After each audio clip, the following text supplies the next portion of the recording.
ළමයි ඉන්නවද? ඔව්. කී දෙනෙක් ඉන්නවද? 6 දෙනෙක් ඉන්නවා. 6 දෙනෙක් ඉන්නවා. වැඩිපුරම ඉන්නේ දුවලද පුතාලද? දුවලා. අම්මේ මං හරි ආදරේ. දසමාසයක් කුස තුල හොවා දරන්නට ඇති දරුණුම වේදනාව විඳිමින් අපව මේ ලෝකයට බිහි කළ අම්මා.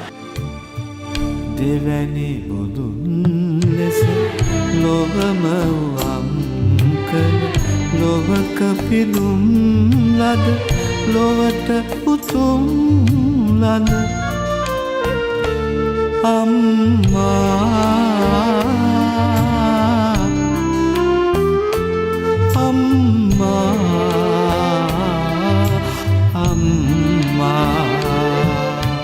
ෙන් අපේ නාලිකා ප්‍රධානීතුමන් එතුමන්ගේ සංකල්පයක් මේ වැඩකටයුත්ත සිද්ධ කරන්න බලපෑවා. රූසල පවුලේ අපේ ආදරණීය හිතවතුන්ගේ මේ සේවක මණ්ඩලේ අදහසක් තිබ්බ අපිට ගෙදර ගිහින් අම්මව බලන්න බැරි වුණත් ඒ අම්මව මතක් කරලා අම්මට දෙන විදිහට අපි අම්ම කෙනෙක්ට ඒ තෑග්ග ලබා දෙමු කියලා. ඉතින් ඒ විදිහට අපි කතා බහ කරගෙන ඔන්න එහෙම ඉන්න අම්මලව හොයාගෙන තමයි අපි මේ යන්න හදන්නේ. අපිට පේනවා ඈතින් අම්ම කෙනෙක් ඉන්නවා. ඔබටත් පේනවා ඇති. අපි එතෙන්ට යන්න සූදානම් වෙන්නේ මේ තුන් ලෝකයම රැකි ඈ මහ පිරිත වෙනි සසරම අත් නොහරි අම්මා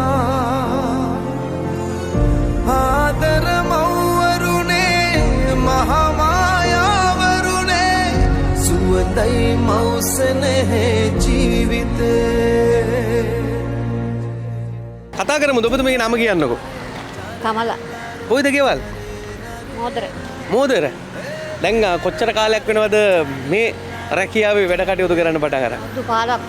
ළමයි ඉන්නවද? ඔව්. කී දෙනෙක් ඉන්නවද? 6 දෙනෙක් ඉන්නවා. 6 දෙනෙක් ඉන්නවා. වැඩිපුරම ඉන්නේ දුවලද පුතාලද? දුවලා.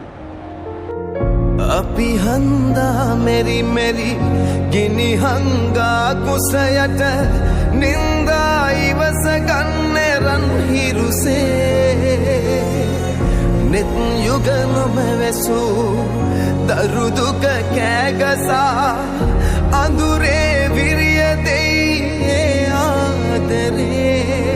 පුංචි ටැග්ගක් තියෙනවා අපි ලෝක මව්වරුන්ගේ දිනය වෙනුවෙන් අපේ ආයතනයේ කාර්ය මණ්ඩලය තීරණය කළා තිනවා මේ ඒගොල්ලොන්ගේ අම්මට මේ අම්මාවරුන්ගේ දිනේදී ටැග්ගක් දෙනවා හා සමානව මේ කොළඹ අවට ඉන්න ඒගොල්ලොන්ගේ අම්මගේ වයස කෙනෙක්ට ටැග්ගක් දෙනවට.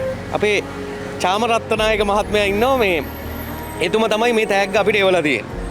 මේ ටැග්ග ඔන්න මේ අම්මට අපි දෙනවා මේ වෙලාවේ. ඈ මහ පිරිත වෙනි සසරම අත් නොහරි අම්මා ආදර මව්වරුනේ මහමායාවරුනේ සුවඳයි මෞසනේ ජීවිතේ. අම්මේ මං හරි ආදරේ.